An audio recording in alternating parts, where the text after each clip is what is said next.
Olá, pessoal. Boa noite. Estamos aqui para mais uma edição do Clube do Livro, falando novamente sobre a obra 50 Tons de Cinza, agora sobre uma nova perspectiva. Nós vamos falar sobre os aspectos ligados à violência contra a mulher, a sua tratando a mulher como objeto, melhor, né? Que eu não consegui lembrar da palavra. E também sobre a romantização do relacionamento abusivo. E aí, para essa conversa de hoje, eu chamei a advogada da mulher, Júlia Nunes, que é a presidente da Associação AME, que faz um trabalho maravilhoso de assistência, de apoio, mediante o auxílio de uma equipe multidisciplinar às mulheres que sofrem violência doméstica. Então, deixa eu só convidar a doutora Júlia para ver se ela já está aqui. Não, ela ainda não entrou na live. Vou enviar aqui o convite para ver se a gente começa o nosso bate-papo o mais brevemente possível.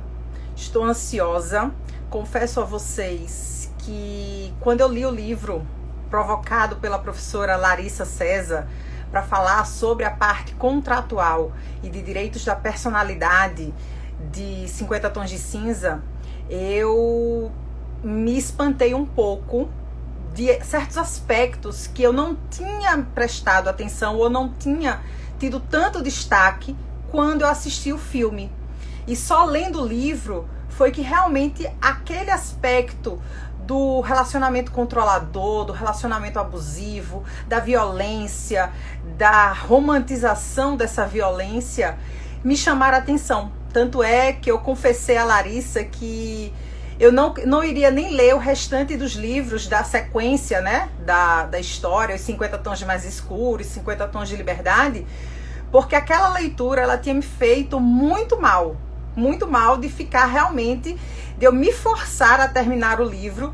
Tamanho foi a sensibilidade, aquilo me causou uma sensibilidade extrema, de eu perceber de como aquilo é tão, como essa romantização do relacionamento abusivo, ela é tão comum e às vezes ela é sofrida, essa violência muitas vezes psicológica, ela é sofrida e sequer é percebida pela vítima. Então eu terminei de ler aquele livro, confesso, com uma angústia muito grande e pensei que, apesar de eu nunca fazer uma live sobre o mesmo livro, eu precisava falar sobre da romantização do relacionamento abusivo. E aí ninguém melhor do que a doutora Júlia Nunes para poder conversar com a gente sobre essa temática. Ela que trabalha com violência contra a mulher no dia a dia. Então, boa noite, doutora Júlia. É um prazer recebê-la aqui. Doutora, o prazer é todo meu, viu? Eu estava aqui, atrasei ainda, né, 3 minutinhos, mas por uma justa causa, porque eu tenho o livro e li esse livro há alguns anos atrás, aproximadamente 8 anos. Então, é um prazer voltar aqui para a gente refletir sobre coisas que, na época, eu nem sequer conhecia, né? E hoje a gente já fala com propriedade sobre ele. Pois é impressionante, às vezes, como a experiência de vida da gente acaba refletindo até na forma como a gente encara determinadas leituras. Eu tenho uma amiga minha, a Rafaela, que acompanha sempre aqui as lives do Clube do Livro, que ela disse que ela tinha lido a obra logo quando lançou e ela não tinha se identificado essa questão do relacionamento abusivo, controlador.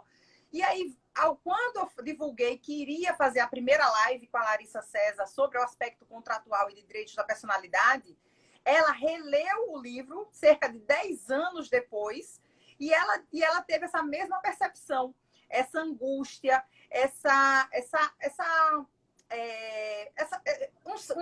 um sentimento realmente estranho, negativo, de como aquele relacionamento, o amor, né?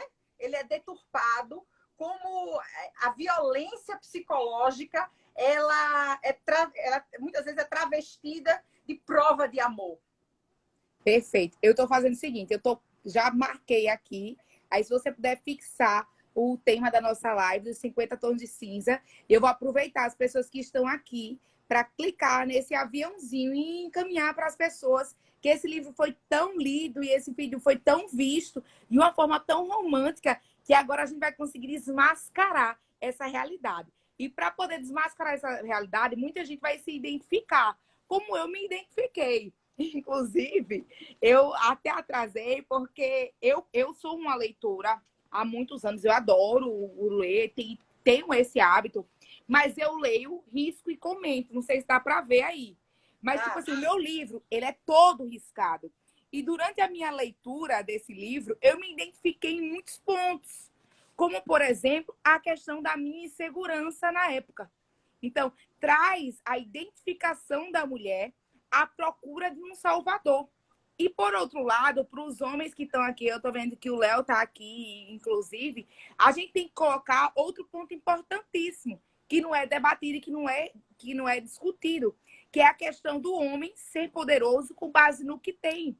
Então, a mulher, quando é pequena, ela ganha a casinha, ela ganha a panelinha, ela ganha a bonequinha, e o homem ganha o carro, o homem ganha o carrinho, a moto, o homem ganha o super-herói. E essa questão não é só boa para a mulher, não. Essa questão é boa para o homem também. Porque no homem não só é o que tem, né? Tem muita coisa por trás. Então, muitas pessoas que assistiram ou que leram o livro ficaram pensando, poxa vida, mas eu não vou ser nunca o Christian Grey. Então, eu nunca vou ter uma mulher submissa, ou eu nunca vou ter aquele poder que traz o livro, aquela sensação de poder, de homem maravilhoso. O pobre vai ficar com essa sensação de que não pode ser, né? E isso não é uma verdade. Por outro lado, vem uma mulher comum, uma mulher normal, uma mulher que não tinha emprego, ou que o emprego não era relevante, que trabalhava com uma coisa da qual não era que estava formada para trabalhar, e só conseguiu emprego porque o cara comprou a editora dela, e tem muitos pormenores que hoje a gente vai conseguir discutir para abrir a mente, inclusive abriu bastante a minha, viu? Porque na minha primeira leitura não foi o que eu vi, não. Na minha primeira leitura foi romantizada, e hoje, como sobrevivente e militante, a gente vai ler de outra forma. Bom, antes de a gente falar do livro, Júlia, eu queria que você explicasse, para quem não conhece, eu sei que a gente está fazendo a live, inclusive, pelo perfil da AME, mas como podem ter alguns seguidores do meu perfil que não conhecem o seu trabalho, eu queria que você falasse um pouquinho, até para as pessoas entenderem o motivo pelo qual eu convidei exatamente você para fazer essa live comigo. Então, fala um pouquinho do seu trabalho e da Associação AME, por favor. Perfeito. Como vocês viram aí, meu nome é Júlia, eu sou advogada, mas a advocacia é o mínimo que eu posso fazer para as vítimas de violência, porque além de advogada, e principalmente eu sou mulher, e acima de tudo eu sou sobrevivente. Eu vivi relacionamentos abusivos, extremamente abusivos, no qual me tornaram uma mulher mais forte do que eu era antes, e que fez com que eu não quisesse que outras mulheres passassem pelo que eu passei sozinha. O meu lar foi um lar extremamente violento na minha casa, e a gente sonhou por um mundo que as mulheres pudessem ter um acesso jurídico, um acesso psicológico de qualidade, mesmo para aquelas pessoas que não tinham dinheiro. E aí esse sonho eu consegui fundar a AME, que é uma associação que hoje é composta por 135 colaboradores. A gente atende mulheres do estado de Alagoas e Pernambuco, mas principalmente Alagoas, atendendo, fazendo fortalecimento psicológico, levando ela ao ginecologista quando for necessário, ao psiquiatra. A gente trabalha a questão da reinserção da mulher no mercado de trabalho, porque a gente não tem como ser livre sem independência financeira. E a gente trabalha também o empoderamento, seja ele através de mecanismos e procedimentos para trazer de volta a autoestima da mulher. Por exemplo, uma mulher que teve 17 facadas no rosto, ela se via no espelho e via sempre aquela violência que foi sofrida. Então, a gente acionou a Palmira, que é do Instituto Santa Rosa, que é nossa diretora de saúde, que fez a recuperação da arcada dentária, a gente conseguiu fazer preenchimento. Por quê? Porque todas as vezes que alguém perguntava, ela mentia, dizia que tinha sido um acidente de carro, e ela revivia o que tinha passado. E é nesse contexto que, através das redes sociais, eu até pedi para ser aqui no da AME, porque o meu público meu Instagram, ele é mais ligado para o direito e para o dia a dia, mas o da AMI não. São pessoas que realmente estão aqui, que nos escutam, porque precisam estar fortalecidas e entender a nossa história para ter certeza absoluta que pode enfrentar o que eu enfrentei com amizade, com o nosso acolhimento e vai conseguir superar sim. E aí a importância de mostrar nos 50 tons que as coisas que parecem normais não são e que podem levar a gente para o buraco. E esse buraco pode ser a morte, infelizmente. Pois é. A primeira coisa que me chama a atenção, já aproveitando para falar do livro, é como a mulher, ela é tratada, a Anastácia, né, a personagem principal, ela é tratada como um objeto de consumo, né? É um objeto de consumo e quase meio uma propriedade do Christian. Ele quer ser o dono dela, né? Então, tem uns trechos do livro que eu destaquei aqui que eu queria que a gente comentasse. Claro. Que logo no primeiro contato do Christian com a Anastácia, que foi uma entrevista que ela foi fazer para auxiliar uma amiga dela, com quem ela dividiu o apartamento, que fazia parte do jornal da faculdade. Então, na verdade, ela não tinha por que encontrar o Christian. Ela foi fazer esse favor e acabou conhecendo o Christian na entrevista, porque o Christian, as empresas dele faziam doações significativas para a universidade. E aí, na entrevista, o Christian afirma a seguinte frase: eu gosto de controlar a mim e a quem me cerca. E aí ela pergunta: então gosta de possuir as coisas? E ele diz: quero merecer possuí-la, mas sim, em resumo, eu gosto. E aí ela diz: o senhor parece ser um consumidor voraz. E ele confirma: eu sou. E aí, já quando eles estão envolvidos, tem um trecho que ele diz: você é minha. Ele sussurra: só minha. Não se esqueça disso. E aí eu fico pensando, né, como muitas vezes essas frases, você é minha, é tão utilizada no contexto da violência, inclusive no fim do relacionamento, quando muitos homens, eles não aceitam o fim daquela relação, porque veem aquela sua parceira como sua propriedade. Porque se não for dele, não pode ser de mais ninguém. Essa frase é uma das frases mais utilizadas nos casos de tentativa de feminicídio e de feminicídio, que é a história de que se você não for minha, você não vai ser mais de ninguém. E agora colocaram um nome que é coisificação, né?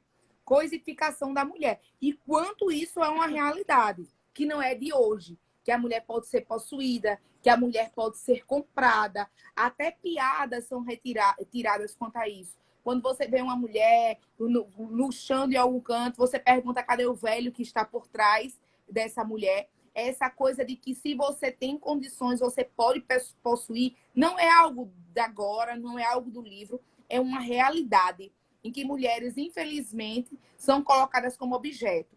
Que quando cai, hoje em dia, com a questão de propaganda, de publicidade, na verdade, porque propagar é propagar ideia, mas publicidade, como foi feita? Teve uma marca de moto que colocou uma mulher em cima da moto, numa posição bem sexual, e colocou: se você comprar, eu lhe dou. E aí embaixo, bem pequenininho, um emplacamento grátis. É a coisificação. Se brincou tanto que acabou naturalizando.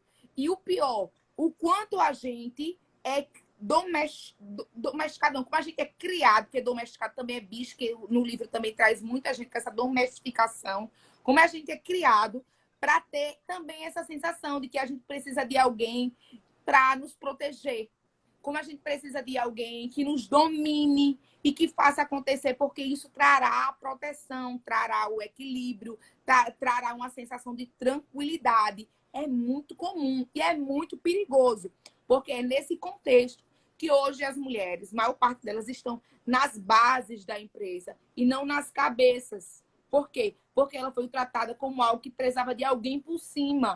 Ela é uma coisa, uma máquina que pode ser utilizada a comando de alguém. E olha como você sai da relação afetiva, que é gravíssimo, para uma relação social de uma forma geral. Então, é preocupante.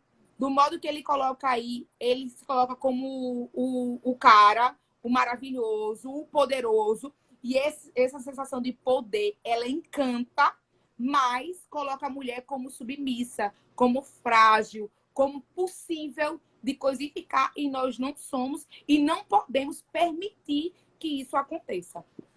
Na verdade, essa concepção, né, do homem como dono da mulher era, inclusive, referendada pelo próprio ordenamento jurídico.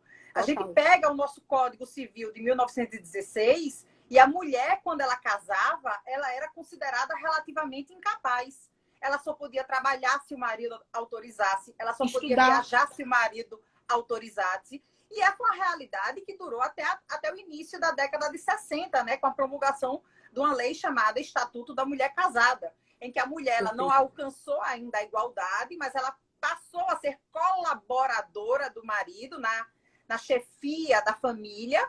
E a gente só realmente teve uma igualdade formal na lei com a Constituição de 88. Então, não faz tanto tempo assim que a própria legislação ela legitimava que o homem ele tivesse essa concepção, esse sentimento, essa ideia de que a mulher estava a seu serviço, até com a possibilidade da prestação dos serviços sexuais, porque a gente tinha dentro do casamento, né, um dever jurídico, que é o dever de coabitação do domicílio conjugal e o dever de fidelidade, que implicavam numa interpretação da existência de um débito conjugal. Perfeito. Ou seja, se o homem não poderia ter outras mulheres, então a mulher dele teria que se submeter a manter relações sexuais com ele quando ele bem entendesse.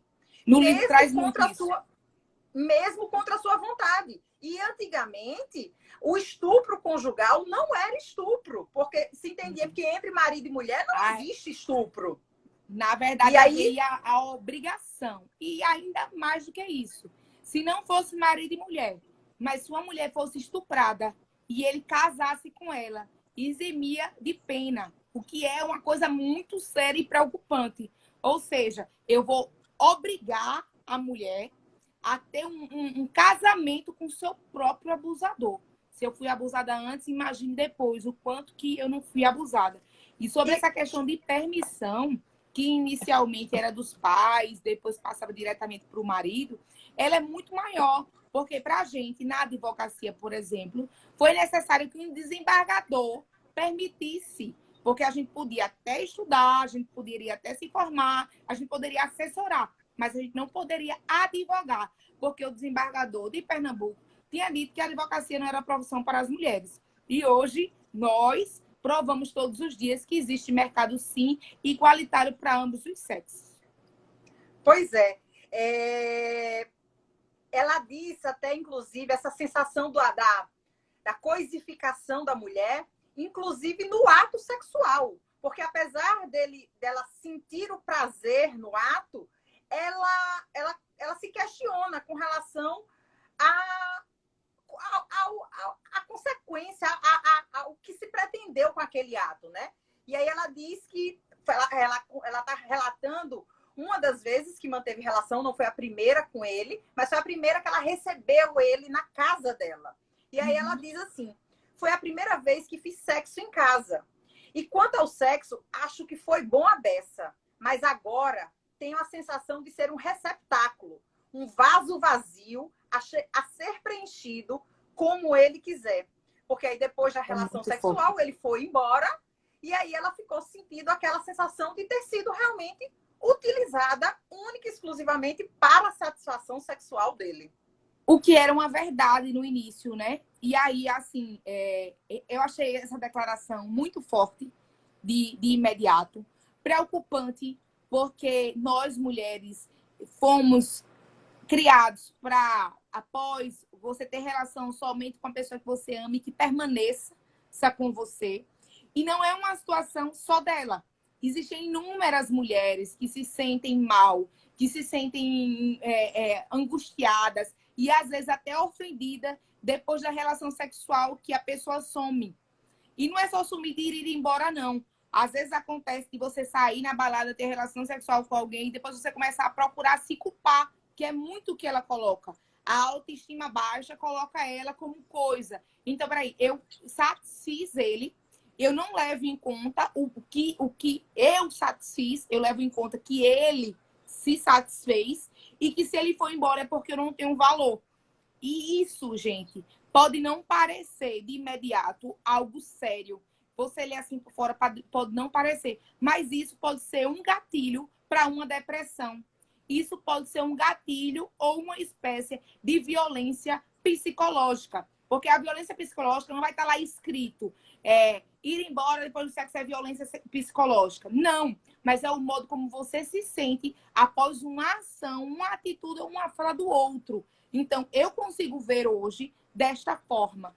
Antigamente, eu via como somente insegurança, mas eu hoje vejo, no contexto geral, que não é só insegurança. Pode ser, sim, uma espécie de violência psicológica, porque ele fez com que ela se submetesse àquela situação. E, obviamente, a gente tem que fortalecer para poder sair dessa. Júlia, o Max Palmeira, ele enviou uma pergunta aqui que eu gostaria de lhe provocar. A gente está falando sempre da coisificação da mulher, e aí ele pergunta, não tem mulheres que também veem o homem como propriedade dela? Tem... Não é...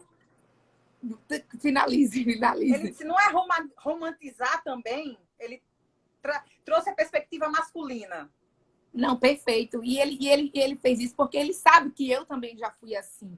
Por quê? Porque nós somos criados, não só o homem como a mulher, através do machismo e através de questões de insegurança de uma forma geral.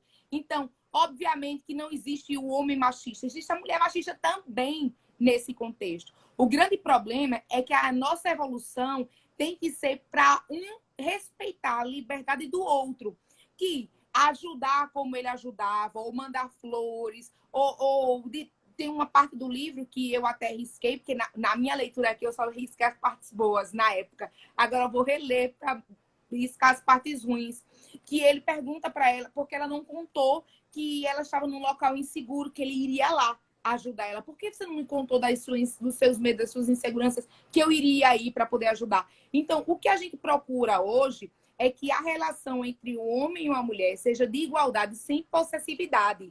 Que, obviamente, você pode cuidar, que você pode amar, que você pode perguntar se a pessoa quer que você vá, mas o que não pode é você passar à frente disso. É dizer, não, eu vou resolver esse problema aqui sozinho e a pessoa aparecer lá na sua porta. Não respeitar a sua escolha. No caso do sexo específico aí, que era o tema de antes, não tem problema nenhum se ambos tiverem uma relação sexual e cada um quiser dormir na sua casa. Não tem problema.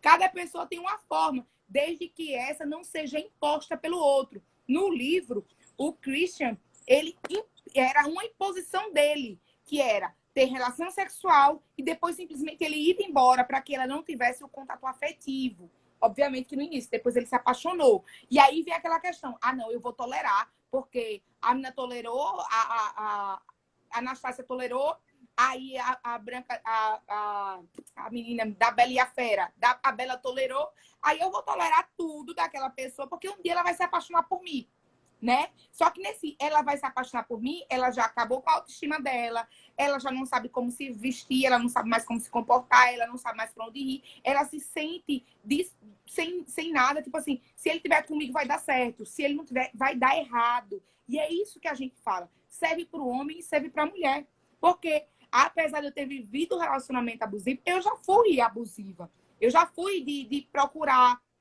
de perseguir, de querer saber com quem tá, como tá, de não me atender o telefone, eu ligar 30 vezes, de eu mandar mensagem. Eu já fui assim. Então, eu entendo ambos os lados. Eu não tenho vergonha hoje de falar nisso, porque hoje eu sou uma pessoa que tento todos os dias me tornar ainda melhor. E o melhor é que seja uma coisa natural. Você ligou, não atendeu, respeita a pessoa o tempo dela, para que ela volte a ligar para você. Se você tem relação sexual com a pessoa e você se sente bem, não se sente mal nessa questão de depois ele sair, massa, você tá feliz? Tá bom para você? Tá bom para mim. Mas a partir do momento que você se sente incomodada, a partir do momento que você se sente perseguida, a partir do momento que você começa a se sentir incapaz de resolver os seus problemas sozinha, aí você tá com um problema que não é só do outro, mas é seu também.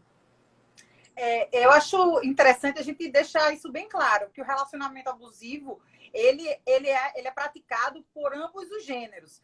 Mas a razão de existir, por exemplo, um tipo penal específico, que é o feminicídio, não é à toa. existe toda uma questão ligada ao estudo da violência que demonstra que a violência sofrida pela mulher, na sua grande maioria, é praticada por pessoas próximas a ela, enquanto a violência sofrida pelo homem geralmente é uma violência urbana. Então, por isso a gente dá um maior destaque a essa questão do relacionamento afetivo, por todo um contexto histórico, cultural, de uma sociedade machista que tratou, inclusive dentro da própria lei, a mulher como um objeto de propriedade do seu marido. Isso. E assim, eu queria até aproveitar a presença que eu vi que tem aqui. Max tá. Tem que estar. Eu mando mensagem antes, inclusive, para ele entrar. Mas tem aqui Estênio, que é um grande amigo meu. Eu vi que tem o outro Palmeira também aqui. Para os homens, para poder deixar uma coisa bem clara. Por exemplo, assédio sexual, que é quando a mulher ela é submissa na parte de trabalho. Se tiver um superior hierárquico, quer dizer que o chefe não pode paquerar ou namorar a inferior hierárquica, a sua funcionária? Não, eu não estou dizendo isso. Pode. Pode sim. Muito bem, pode. Agora, a gente tem que ver a diferença. Digamos o seguinte, eu tenho um chefe e o chefe me manda flores. E aí, eu agradeço o chefe ou eu puxo conversa com ele. Ou simplesmente eu fico meio acanhada. No outro dia, ele vai na minha mesa e tira uma piada. Eu retribuo a ele ou eu fico mais constrangida, ou eu fico mais calada. Como é que é feito essa paquera? A partir do momento que se torna uma coisa constrangedora, deixa de ser paquera e passa a ser assédio. Então, é necessário que os homens também estejam muito atentos a isso, porque a gente não quer deixar de receber flores. A gente não quer ter que namorar com uma pessoa que seja hierarquicamente inferior a gente. Não é isso que a gente está dizendo. A gente quer que sejam respeitados os limites. Você pode ter um namorado que seja sadomasoquista? Pode. Se você gostar, tá ótimo. É você, e como eu diria, é você o seu carro do pão, né? Assim, de forma brincadeira. Mas se não é algo que você goste, ou que é imposto, como foi imposto no livro, aí é outra situação. Aí passa a ser violência. Esse tem no livro, e acredito que você vai falar, que você mandou para mim, organizadíssimo. Por sinal, amei, me apaixonei pela prestação do belo serviço. Mas ele fala que ele pode tudo a hora que ele quiser e como ele quiser. Mas não é assim, porque o sexo não é isso. E a gente tem que respeitar o momento do outro. E isso não serve só para a mulher. A mulher é porque é o nosso foco, a parte mais frágil. A que já vem hierarquicamente, historicamente, sendo oprimida nesse sentido.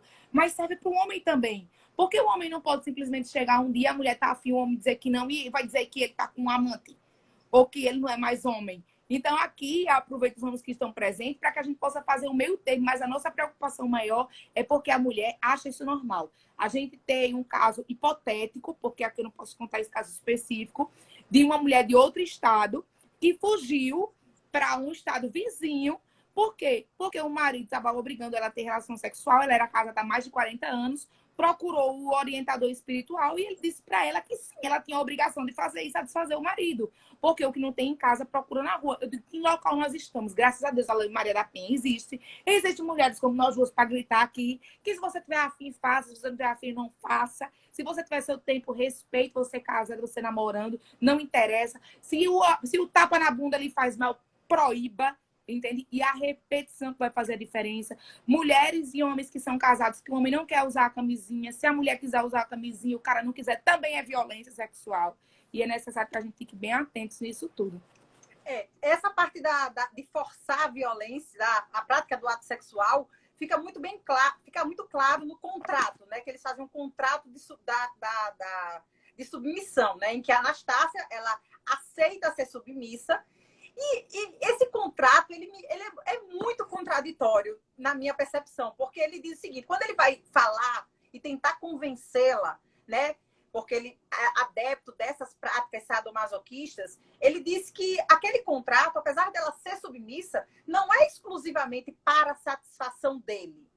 É para ela, ele vai ensinar ela, por meio dessas técnicas que ela desconhece, a ter o prazer também. Porque a autoestima dele é tão alta, a questão dele é toda de superioridade a ela, que ele vai ensinar que ele vai proporcionar, através do mal, o bem a ela. E acredite, eu vejo isso todos os dias. Vejo todos os dias. Que o que eu escolho para você é o melhor para a sua vida. Pode até ser, mas a escolha é minha. Aí tem uma cláusula, a cláusula 15.13. Eu trouxe ela exemplificadamente. A submissa aceita o dominador como seu amo, com o entendimento de que agora é propriedade do dominador, para ser usada como bem aprouver ao dominador durante a vigência em geral, mas especificamente durante as horas designadas e quaisquer horas adicionais. Então, assim, na hora que ele quiser, ela precisa estar disponível para prestar serviços sexuais a ele. E aí, quando eles discutem sobre os termos do contrato, e aí ele explica a questão da posse, isso é só terminologia. Ele quer minimizar as expressões do contrato. E remonta ao princípio da obediência. É para colocá-la no estado de espírito certo, para entender meu ponto de vista. Eu vou... É chocante, né? Né? Eu vou usar palavras mais simples. Eu vou manter relações sexuais com vocês, mas ele usa a expressão mais forte, a qualquer momento, do jeito que eu quiser, onde eu quiser. Vou discipliná-la, porque você vai fazer besteira. Vou treiná-la para me satisfazer. Então, apesar dele, em um primeiro momento, ele dizer não, que ela também irá ter prazer, na verdade, a intenção dele, inicialmente, como ele não tem uma relação afetiva com ela, é usar ela realmente como um objeto de satisfação sexual. Tanto é que ele busca controlar, inclusive, aspectos ligados ao cotidiano dela, que nada tem a ver com aquele período em que é o período do final de semana, que ela teria que estar disponível. Controlar as horas de sono, controlar o que ela come, controlar a quantidade de atividade física. Então, tudo isso, você vê realmente como ele trata ela como uma empresa dele, em que ele determina como deve ser o andamento, o funcionamento de todos os funcionários. E é assustador, né? Hoje a gente olha assim, é assustador. E assim, de imediato, como advogada que nós somos, eu tenho a obrigação de falar sobre a validade desse contrato. Porque eu vi nos bastidores, no meu dia a dia, muita gente querendo fazer um contratozinho. E eu acho até válido, mas o contrato, não o contrato realmente de validade, mas aquele acordo que o combinado não sai caro. Mas quanto ao contrato em si, obviamente que não tem validade nenhuma, porque para poder ter validade um contrato, é necessário que o objeto dele seja lícito. E não é lícito. Não é lícito, de maneira alguma, você restringir a liberdade do outro, que é um direito constitucional. Restringir a liberdade de expressão, restringir a liberdade de ir e vir, porque ela estava condicionada também ao que fazer. Restringir a liberdade sexual, porque tem aí também que ela não poderia se tocar. E aí... Não, exato. Aí a contradição. Desculpa lhe interromper. Claro. Tudo bem que ele... Aí vamos dizer que seria razoável que eles acordassem que ela não tivesse relações com outros. Mas ela sequer poderia ter satisfação sozinha. Ela era proibida de se masturbar. E ela faz o pedido por retorno, né? Ela não se nega. Tipo, ela não diz, não vou passar por isso. Não, ela diz, pois eu quero que seja assim também. Porque eu quero que seja... Então, gente, é uma romantização. Eu agora não chamo mais 50 tons de cinza, não, viu? Que é muito romântico. Eu coloco aquarela cinzenta. Porque é isso que é. E até estava lendo, que a gente tem que rir nesse caso, mas é um assunto muito sério.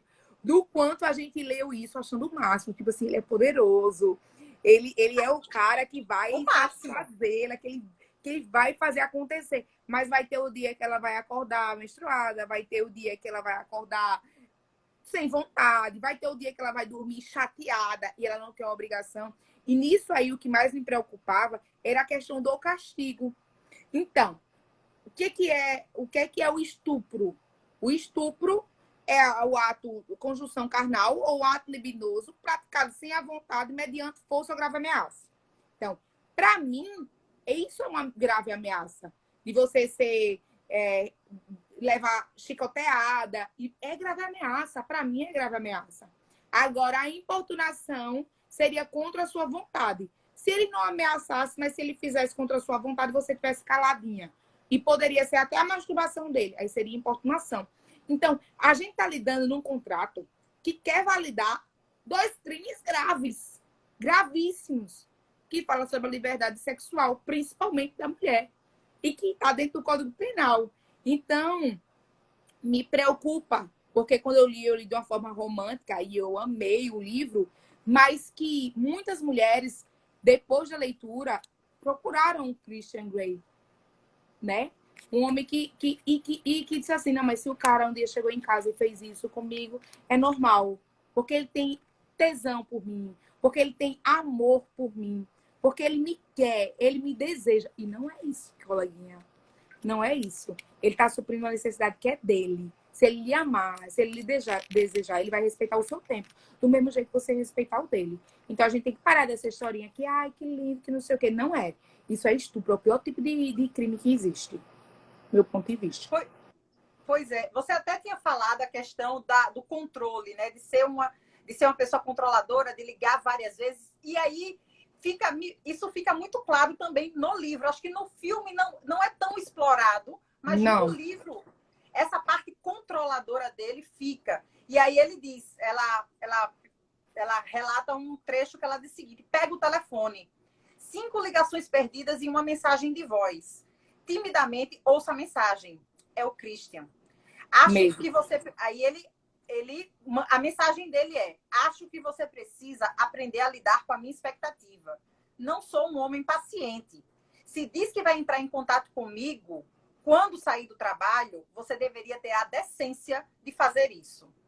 Do contrário, fico preocupado. E a preocupação é uma emoção que não é uma emoção que me seja familiar. E não a tolero muito bem. Ligue para mim. Aí ela fala um palavrão e diz assim: será que algum dia ele vai me dar um tempo? Fecho a cara para o telefone. Christian está me sufocando. Com um medo profundo, me dando um frio na barriga, rola a tela para o número dele e aperto em ligar.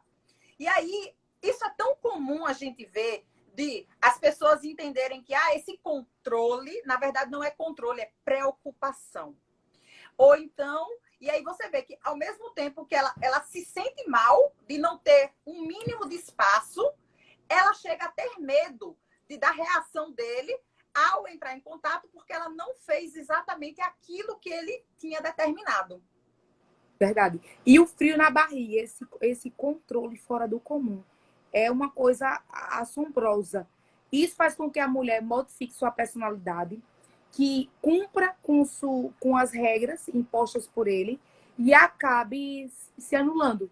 E aí, quando termina esse relacionamento, que obrigatoriamente ela tem medo de perder, né? Quando você fala do frio da barriga, não é nada mais, nada menos do que assim: eu tô sufocada, eu amo demais, mas eu não quero perder, né? Então, é muito contraditório e, ao mesmo tempo, é doentio. Porque se esse relacionamento termina no futuro, a mulher não sabe mais como se comportar, não sabe mais o que vestir, não tem mais amizade. E aí é que está o grande problema. E aí vem a depressão, e aí vem o alto índice de suicídio. O controle exagerado, ele é ruim para ambos. É tanto mulher que tenta controlar o homem, como o homem que tenta controlar a mulher. Agora, nesse livro, retratou uma realidade vivida por muitas mulheres, que às vezes tá até fazendo feira, esqueceu o telefone dentro da bolsa, e quando você vê, meu Deus do céu, ele não vai acreditar que eu estava aqui, e é uma confusão, porque quando atende o telefone, ao contrário do que mostrou o livro, não acredita real, começa a modificar a cabeça, e isso é violência psicológica. E é grave, e é sério, e às vezes é feita de uma forma que nem mesmo o abusador ou a abusadora consegue identificar desta forma, porque há também uma questão da insegurança. Só que no caso da mulher, foi romantizada a violência. No caso do homem, foi romantizado a insegurança dele. Porque se ele fosse seguro, ele não estava fazendo esse tipo de perseguição. E aí aproveito para dizer que perseguição hoje é crime. Você perseguir, colocar Instagram, Facebook, acessar o telefone da pessoa, botar alguém atrás dela, perseguição é crime, que é o de stalking. E se for quanto ao gênero praticado por causa do gênero da relação afetiva, aí essa pena ainda é aumentada à metade. Pois é. Ela, em vários trechos, ela destaca, né, esse autoritarismo dele, esse aspecto controlador. E, por outro lado, fica ressaltado que muitas vezes ela faz aquilo por medo de perdê-lo.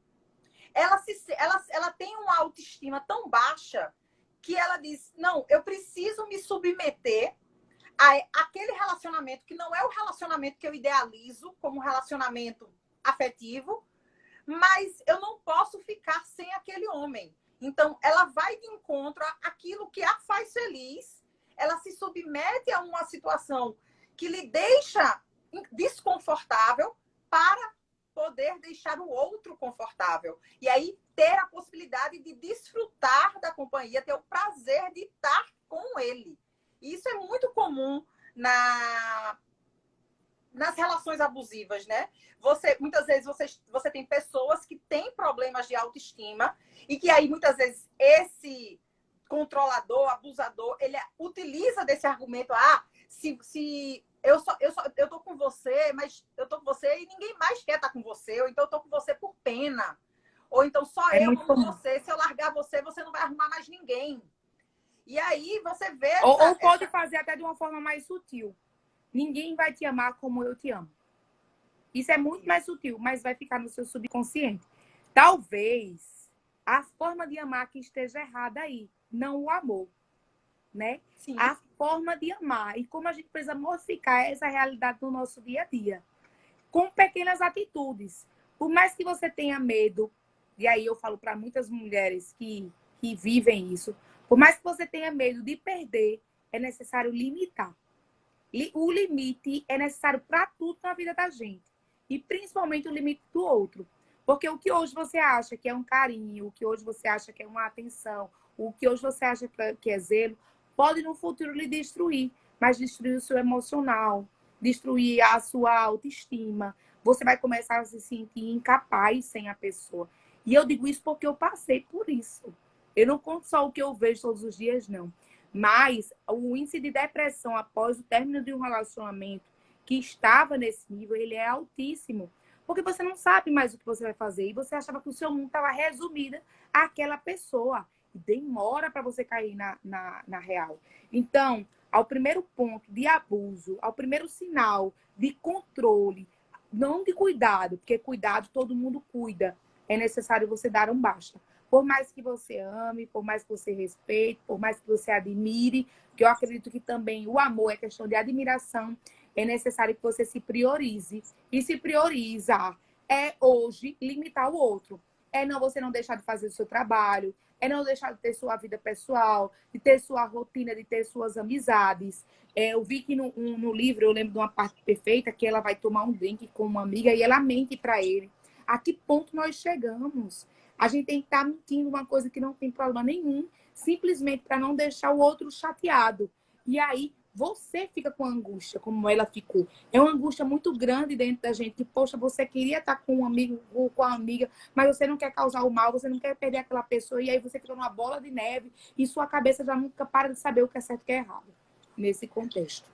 Pois é, eu até destaquei um trecho aqui que ela fala desse conflito, né? Ela quer estar com ele, mas ela não consegue dizer não. Esse sentimento de inferioridade, né? E aí ela fala até sobre a percepção dela sobre o que ele acha de um relacionamento. E ela faz a ideia de Christian sobre que faz de uma relação, mais parece uma oferta de emprego. Tem horários estabelecidos, uma descrição do cargo e um procedimento de resolução de conflitos. Bastante severo. Não foi como eu imaginei meu primeiro romance. Mas, claro, Christian não quer saber de romance. Se eu lhe disser que quero mais, ele pode dizer não. E eu poderia colocar em risco o que eu já tenho com ele. E isso é o que mais me preocupa. Porque eu não quero perdê-lo. Mas não sei se eu tenho estômago para ser submissa. Então, você vê que ela está nesse conflito. Ela não quer se submeter, ela não se satisfaz com aquilo que ele está disposto a oferecer, mas, ao mesmo tempo, ela acaba se submetendo porque não quer perder O Professora, você sabe relacionamento... como isso é muito fácil de identificar no nosso dia a dia, sem ser a questão de submissão? Relacionamentos com homens casados.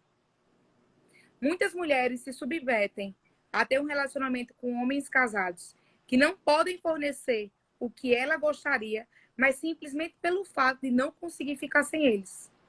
É incrível como eu consigo identificar o que eu escuto no meu dia a dia com essa questão dela, porque o sadomasoquismo, para ser declarado abertamente, é mais difícil do que você declarar que você está tendo um relacionamento com um homem casado. Então, ele não vai estar com você no Natal, ele não vai estar com você no Ano Novo, ele não vai estar com você no aniversário dele, mas aquela migalha que ele lhe fornece é melhor do que nada. Então, você se submete àquilo ali por muito tempo. E aí, você também está sofrendo uma espécie de violência.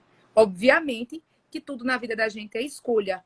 E a mulher, o homem, o indivíduo, ele tem que fazer as escolhas dele. Mas nesse contexto, eu vejo muita gente se sujeitando a essa condição por falta de amor próprio e por amar demais uma pessoa que não pode se dar por completo. É muito complicado.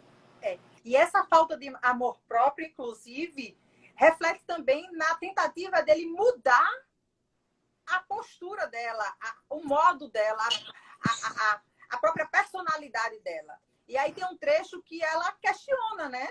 Ela, então você não gosta do jeito como eu sou? Aí ele fala, acho você encantadora do jeito que é. E aí ela pergunta, então por que está tentando me mudar? Não, aí ele diz, não quero mudar você. Eu gostaria que você fosse gentil e seguisse as regras que dei e não me desafiasse. Simples assim. Aí ela, mas você quer me castigar? Quero. Ela, isso eu não entendo. Então, ela, ao mesmo tempo que ele disse que ele se apaixonou por uma mulher com aquele perfil, ele depois quer moldar aquele perfil a um padrão de comportamento que ele está habituado. E isso é extremamente comum. Muito comum. E tem até uma charge que eu já puxei no meu Insta pessoal, e eu aproveitar, vou pedir para as meninas do Insta daqui, que coordenam o Insta aqui fazer, que é uma mulher é um homem e uma mulher, e ela tá de vestido, tá com cabelo longo, solto, aí ele vira para ela assim, você sabia que você fica tão mais bonita com o cabelo preso? Aí ela prende o cabelo. E aí passa mais um pouquinho, aí ela vem, você sabia que você fica tão mais bonita sem o batom vermelho? Aí ela já aparece sem um batom. Aí um dos últimos é assim, você sabia que a sua risada ela é muito alta? Ela é extravagante? E aí ela começa a rir, contida. E quando ela se olha, ela se vê com uma pessoa infeliz. Uma pessoa infeliz, totalmente modificada, e ele deixa ela na charge no final. E ele assim, mas não foi essa mulher pela qual eu me apaixonei. Aí ela olha e diz, realmente, não era essa mulher que ele se apaixonou. Porque ela foi tão moldada por algo que ele queria, que ela deixou de ser aquela pessoa do início, né? Então é necessário que nós estejamos abertos a isso. Obviamente que relacionamento é adaptação, a gente vai modificar a nossa vida, porque a gente não vai fazer as mesmas coisas de antes. A gente vai conhecer a pessoa com uma criação diferente, com um costume diferente. A gente vai se moldar, mas a gente não vai modificar por causa do outro. A gente vai modificar por causa da gente, se a gente achar que seja o ideal.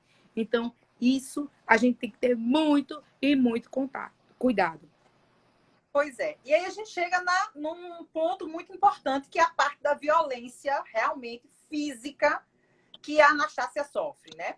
Dentro do contrato tem lá os meios de resolução de conflitos, como ela relatou, né? Bastante severos, que ele diz que quando ela não obedecê-lo, não fazer exatamente tudo o que ele quer, da maneira que ele quer, ele tem o poder de, sem o devido processo legal, castigá-la, né? De impor os castigos previstos lá no contrato. Existem algumas limitações, né? Que são ali a questão de não causar lesão permanente, risco de vida, enfim.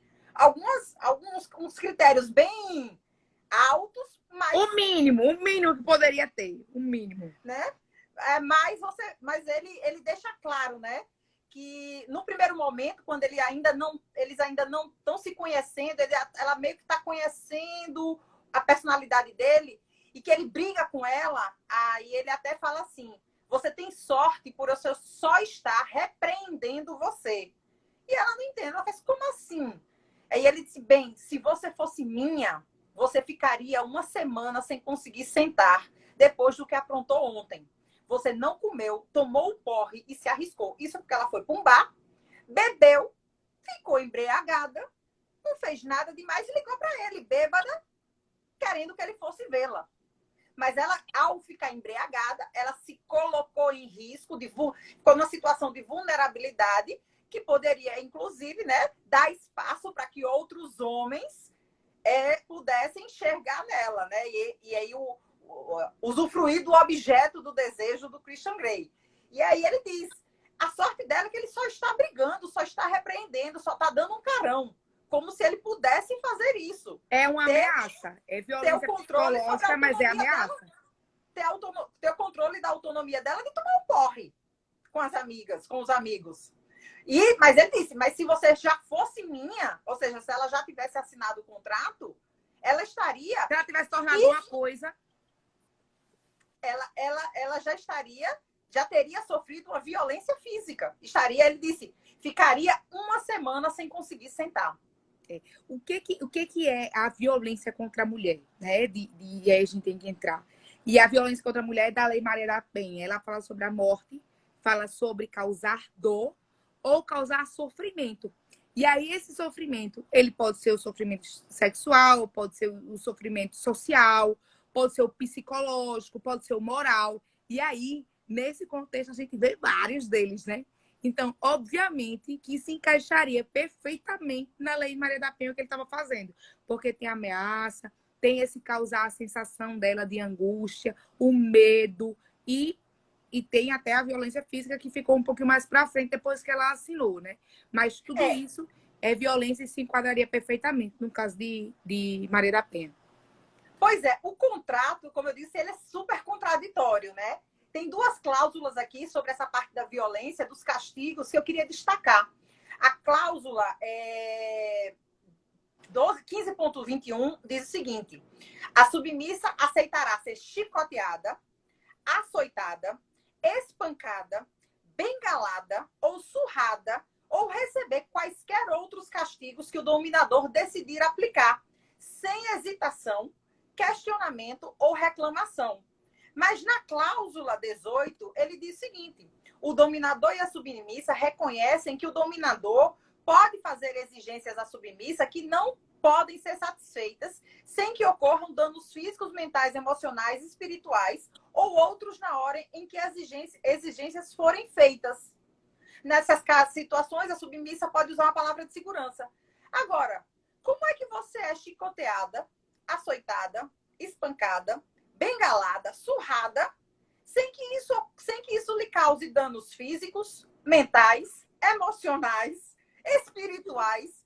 Então, é completamente contraditório. Não, professora, é porque ele é tão bom, tão maravilhoso, que o dolo dele é o dolo eventual.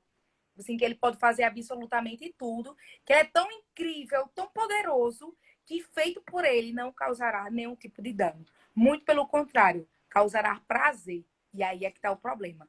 É esse sofrimento romântico, de que se for feito pela pessoa que você ama, ou se for feito da maneira correta, não vai causar dano, mas vai. E a gente está aqui para desmistificar isso. E outra, a violência justificada, porque a culpa não é dele, que é o abusador. Não é ele que pratica a violência, mas ela que deu causa.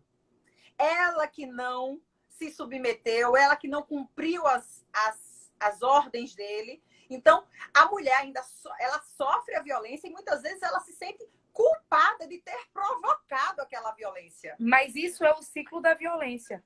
O ciclo da violência é exatamente esse.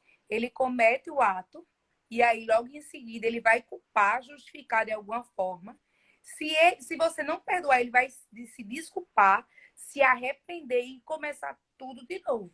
Vai passar um tempo de lua de mel para voltar a lhe agredir. Isso é o ciclo da violência. Vai ter um momento de tensão e assim, uma das coisas que a gente lá na AME, a gente faz relatórios. E nos relatórios a gente sempre coloca o relato que a vítima traz. E uma das palavras mais utilizadas pelas vítimas de violência doméstica é culpa. Ela se sente culpada porque as regras foram ditas anteriormente. E se ela não tivesse quebrado a regra, ela não teria sido penalizada. E é isso que o Christian traz. De uma forma romântica e bonita. Porque ele é lindo, porque ele é poderoso, porque ele é malhado, porque ele é rico. Mas é só isso. Mas no dia a dia também é. Então, se você chegou tarde em casa, se você estava de papo com seu coleguinha, se alguém mandou uma mensagem para você, se sua roupa não é adequada, ele não vai dar um tapa na sua cara dizendo que deu porque estava com vontade de quebrar sua cara hoje, não. Ele vai justificar. E a justificativa traz para a vítima a sensação de culpa. Se sentir culpada é a pior coisa do mundo. É a pior coisa do mundo. Porque quando você culpa, você perdoa o outro e se condena.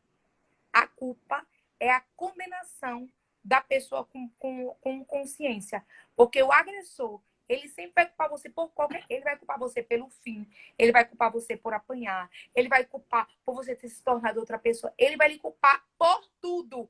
E você vai absolver. Porque alguns deles não vão utilizar a palavra culpa. Ele vai dizer que perdeu a cabeça, né? Que você provocou. E a culpa é o nosso subconsciente. É nosso. Por isso que eu trabalho muito. Eu tenho uma menina de 8 anos, né? Sofia. E ela tem muito esse negócio de que a culpa não é de ninguém. Aconteceu. E o que acontecer, a gente vai resolver. E a gente precisa começar a trabalhar isso dentro dos lares da gente, com as crianças pequenas, para que elas não se sintam procurando a culpa e o culpado, para que elas vejam um problema e procurem a solução. Qual o problema? Eu apanhei, qual a solução? Não dá oportunidade para me bater novamente. Qual o problema? Eu estou me sentindo mal no relacionamento, que eu já conversei, que eu já fiz terapia, que eu já tentei, porque a mulher tem isso.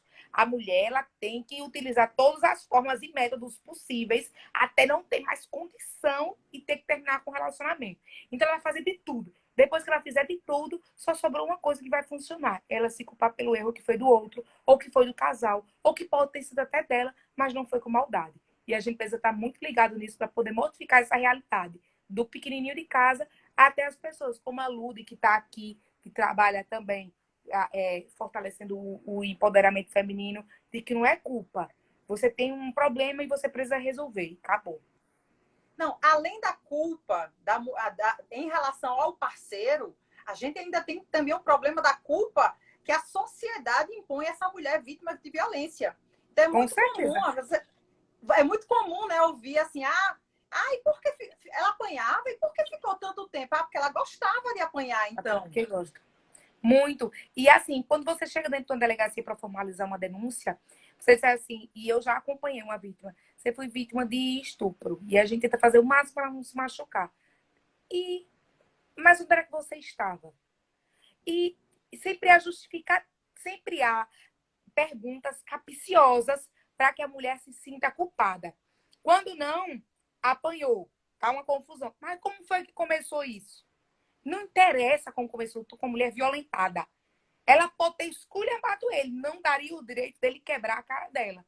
Entende? Então, é muito necessário a gente abrir os olhos para essa realidade da sociedade que julga e não ajuda, das autoridades que não estão acolhendo a vítima da maneira correta. E estão fazendo uma nova violência, né? Uma violência institucionalizada. Exatamente. Nesse contexto, eu tenho uma história que vale muito. Eu digo Maria para não dar nomes. Maria tinha um relacionamento há 30 mil anos, apanhava sempre. Um dia ela teve coragem de entrar dentro da delegacia, denunciou. No outro dia ela voltou. E todo mundo desceu o cacete em Maria. E aí a gente vai ver essa história de Maria. Maria era vítima de violência sexual pelo pai. Ela era abusada desde pequena. A mãe colocava ela na cama entre ela e o pai, porque a mãe era a única forma que a mãe tinha para não sofrer violência. E odeio, para mim a mãe é mais culpada do que o pai, mas não vou entrar nesse assunto não. Até porque isso é machismo, eu não posso ser machista, certo? A culpa é igual de ambos, porque o meu sentimento de paternidade, de maternidade é diferente, né? Mas a mãe, para não apanhar, colocava a filha no meio.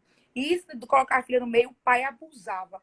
E ela cresceu sendo abusada. A primeira pessoa que teve a oportunidade de tirar ela de casa foi ele. Ele nunca abusou ela sexualmente. Ele dava nela quando ele estava embriagado. E aí, ele foi a única pessoa que disse que amava. Ele tirou ela dentro dessa casa, deu uma casa para ela. Ele é o pai dos filhos dela. Ela nunca estudou, nunca trabalhou. Ele sempre sustentou. Então, nós não podemos julgar, porque nós não sabemos a realidade do outro. Então, para ela, ela está condenando uma pessoa que bateu nela, mas uma pessoa que salvou ela de um abuso, que cuidou, que amou, que zelou por ela, maior parte do tempo. Porque ele bate nela de 6 em 6 meses, ele não bate nela todo dia. Entende? E dentro de casa, o dia que ela decidiu que dar um basta no abuso, ela passou fome porque ele trancava os armários para ela não comer. O pai e a mãe não fazia nada. Qual a referência de amor para essa mulher? Então, assim, cada um tem sua história. Eu tenho a minha, você tem a sua, a Maria tem a dela, a Ludi tem a dela, a Fabi tem a dela. E a gente precisa respeitar o tempo do outro e parar de trazer essa culpa e essa postura de julgamento da sociedade. Verdade. E aí eu queria só, para a gente já encerrando, já indo para o final das partes que a gente destacou aqui do livro, sobre esse comportamento cíclico, né, da violência. O ato da violência, o pedido de desculpas, a tentativa de mostrar que vai mudar ou que aquilo não vai voltar a acontecer ou não vai acontecer daquela forma, ou de romantizar aquela situação, de tentar inverter, né, o jogo. E aí, após uma surra, né, o Christian fala para Anastácia: não brigue comigo, Ana, por favor. Diz, aí ela relata, né? Diz ele docentemente, puxando-me para seus braços, enterrando o nariz no meu cabelo, beijando-me o pescoço. Não me odeie. Diz baixinho, colado em mim, a voz tristíssima. Sinto outra vez um aperto no coração e desabafo com uma onda de soluços mudos. Ele continua me dando beijos ternos, mas eu continuo alheia e ressabiada. Então, esse processo, né, de se pedir a desculpa ou de se tentar inverter o jogo, e aí a violência volta a acontecer novamente. Você vê, em momento nenhum, ele se arrepende do castigo dado. Porque Não. ele acha, e ele vai reiteradamente Merecido. no livro, ele reiteradamente ele diz: você vai ser castigada porque você vai fazer por merecer. Ele só ficou, de alguma maneira, mais triste pela reação que ela teve, pelo estado em que ela ficou. Mas da sua... Na verdade, eu consigo ver a preocupação dele dela não aceitar a violência, né? Porque eles não ficam com raiva de mim. A culpa é sua, você não pode ficar com raiva de mim, quando no fundo o que ele quer é fazer com que ela permaneça sendo uma vítima abusada. O abusador, ele não quer perder sua presa. Ele não quer, porque vai dar trabalho arranjar outra.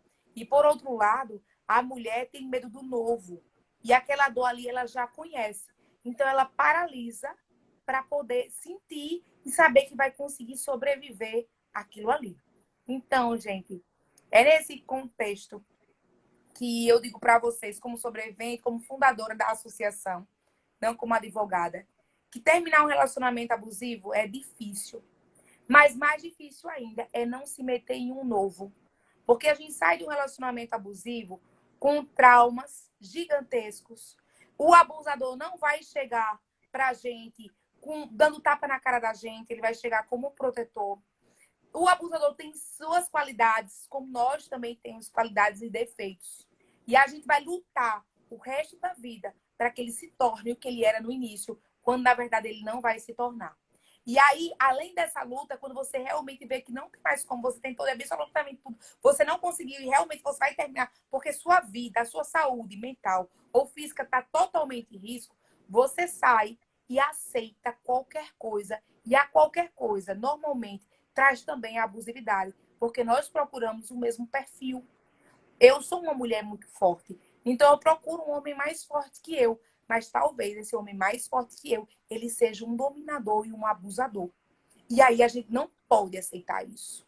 Então, você pode até voltar sua relação e a gente não está aqui para condenar, a gente está aqui para apoiar e deixar certo que você vai ter um ponto de apoio aqui. Mas se você voltar, tente fazer diferente, impondo os limites. Mas meu conselho para você é que não volte, que siga em frente. E quando vê um perfil parecido, corra léguas, porque o mesmo perfil, o mesmo resultado. Pois é muito engraçado, assim, eu nunca tive, ou pelo menos eu não identifiquei nenhum grande relacionamento abusivo na minha vida, mas essa questão de você repetir perfis de relacionamento, eu acho muito engraçado. Eu tive, muitos anos atrás, um namoro que era um namoro que não era um namoro sadio, porque havia muita briga por besteira, por ciúme, enfim, mas era um namoro em que havia brigas toda semana. Era tão rotineiro que quando a gente passava uma semana sem brigar, era meio que a gente, eita, pô, comemorava, né? Vamos comemorar, passou uma semana sem brigar. E aí eu passei entre o início do relacionamento até o seu final, 2 anos e meio com essa pessoa. E aí, quando eu terminei com essa pessoa, já bastante desgastada desse relacionamento tão cansativo, né? Emocionalmente cansativo, logo em seguida, eu comecei a namorar com uma pessoa que vinha de um relacionamento. Um mês depois, eu comecei a namorar com outra pessoa que vinha também de um relacionamento muito similar, de ter muitas brigas, de ser muito cansativo. E aí, a gente fez um acordo. A gente fez um acordo dizendo o seguinte, olha, a gente vai começar a namorar. E só que é o seguinte, na primeira briga que a gente tiver, a gente acaba. E aí, se tá certo. E logo no início, nas primeiras semanas que a gente estava junto, eu me pegava pensando assim, eu tô sentindo falta de brigar. Sabe quando sabe aquele desenho animado que tem o diabinho e o anjinho de um lado? Aí parecia que tinha o diabinho. Ele não gosta de mim, ele não tem ciúme de mim, é porque ele não gosta. Se ele não tá no meu pé aos 3 horários, é porque ele também não gosta de mim. E aí isso. Aí o diabinho ficava, nossa, mas não vai brigar? Nossa, mas que estranho. E aí o anjinho ficava aqui do lado. Sua louca. Não era isso que você queria? Pare com isso. Isso é que é o normal. Isso é que é um relacionamento sadio.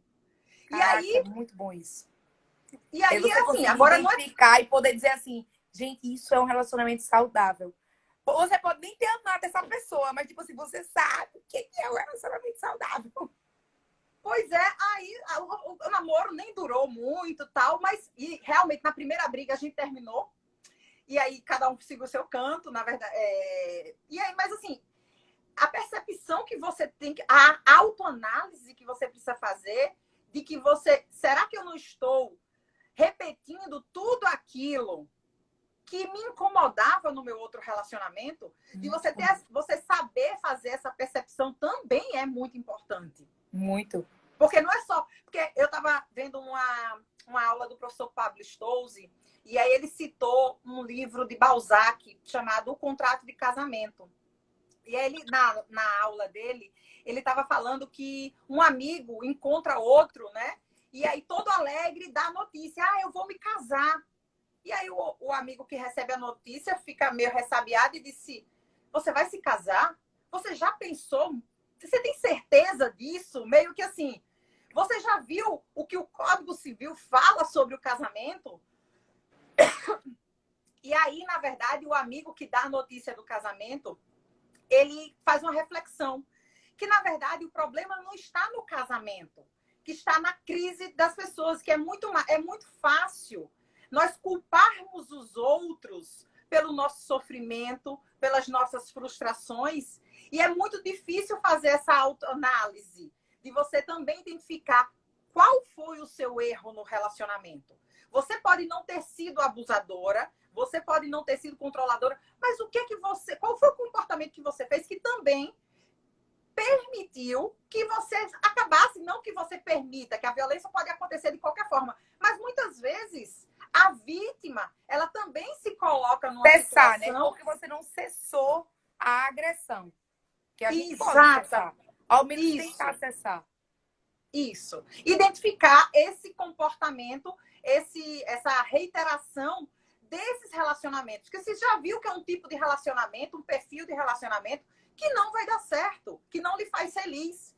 Então, você ter essa percepção também do seu comportamento, daquilo que você espera de um relacionamento e do que aquilo que você acredita que seja um relacionamento saudável, que um relacionamento nunca vai ser isento de brigas, não, porque as pessoas são diferentes e a construção desse entendimento muitas vezes vai se fazer pelo diálogo. Quando eu digo briga, mas é pela divergência, não pela discussão em si, mas pela divergência e pela tentativa de encontrar um ponto comum. E é preciso a gente também pensar nesse ponto, né? o que é que eu estou fazendo para mudar o perfil dos meus relacionamentos? Será que eu não estou procurando sempre o mesmo perfil? Esse perfil abusador, esse perfil controlador, esse perfil protetor, né? Que se fica fantasiado nessa ideia de proteção, de preocupação. Fica aí para as pessoas refletirem, né? Sobre isso tudo. Eu espero. Eu vi muita mensagem aqui. Verônica, Manha tá aqui. Lude, desde cedo que tá mandando mensagem. Estênio, Fabi, maravilhosa, está com um programa na TV Mais incrível. Incrível. Até falar errado, de tão bom que é, até me desnorteou, viu, amiga? Então, assim, todo mundo que ficou aqui desde o início, muito obrigada. Depois vamos marcar uma que a gente possa utilizar os termos mais babadeiras, que eu faço no meu Instagram,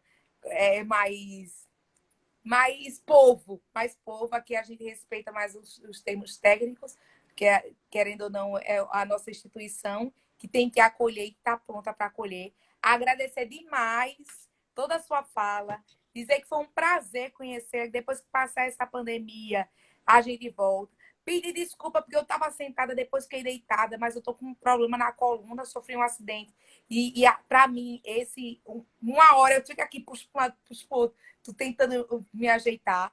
Agradecer a todo mundo. Dizer que, infelizmente, é comum um relacionamento abusivo, mas que você pode sim construir um relacionamento saudável, construir um relacionamento sem submissão, com igualdade de gênero, que nós mulheres não nascemos para ser coisa de ser ou ninguém, que a gente pode ser protegida, que pode ser amada. Até hoje eu sou, tem gente aqui nessa live que sabe, que me protege, que cuida, que está de longe, mas a partir do momento que é abusivo, que você não consegue ser você mesma, que você não tem sua liberdade nem de falar o que pensa ou ser o que é, não vale a pena. Então, professora, obrigada, prazer. Todo mundo que esteve aqui, muito obrigada pelos comentários. Um beijo para todo mundo. Vamos marcar mais live. Só já eu tô zero, tô batendo perna na rua, pra gente tomar um café. Eu não sou do café, não, eu sou da bebida. Pra gente tomar uns drinks e fiquem com Deus. Obrigada, Júlia, mais uma vez pela disponibilidade. Eu tinha certeza que a conversa ia ser ótima. Inclusive, uma amiga em comum, quando eu comentei da minha ideia, ela disse: eu tenho certeza, fale com a Júlia, porque ela precisa, que foi a professora Manuela Gato. Eu amo, minha professora. Infelizmente, eu não estou ainda 100%, senão eu tinha gritado, esperneado, que eu sou dessas aqui, viu? Mas eu estou em recuperação e estou meio contida. Mas eu amo demais. Metade do que eu sou, eu devo muito a ela. Pois é, eu até fiquei com receio, fiquei até preocupada. Eu disse, poxa, será que ela vai poder fazer? Porque eu tinha visto, eu acompanho o seu perfil, né? Eu tinha visto a questão do acidente, que você estava em repouso. E aí eu fiquei muito feliz quando a gente pôde confirmar esse encontro e falar desse assunto tão importante. O primeiro de muitos, tenha certeza. O primeiro de muitos também. Fico aqui, já me coloco à disposição para que a gente possa ainda se encontrar muitas vezes virtualmente enquanto a pandemia durar, mas pessoalmente também. Se Deus quiser, em breve. Eu creio que Deus estará agindo aí para a gente voltar à atividade, até pelas próprias vítimas de violência que têm sofrido muito nessa quarentena. Um beijo. Venha para a Ame, ame a sua cara. Faço mesmo, faço com o Manu. Convite público. Venha para a ame a nossa cara. É empoderamento feminino, é ajuda ao próximo. Um beijo para todo mundo que está aqui. E vamos embora, empoderar o mundo. Viu? Beijo para todo mundo que nos acompanhou. Eu vou deixar a live salva. Qualquer coisa também que quiser baixar. Eu vou compartilhar também. À vontade para compartilhar. Beijo, boa noite para todo mundo. Boa noite. Que realmente tenham gostado da nossa conversa, porque eu amei. Eu amei. Tchau, tchau. Tchau.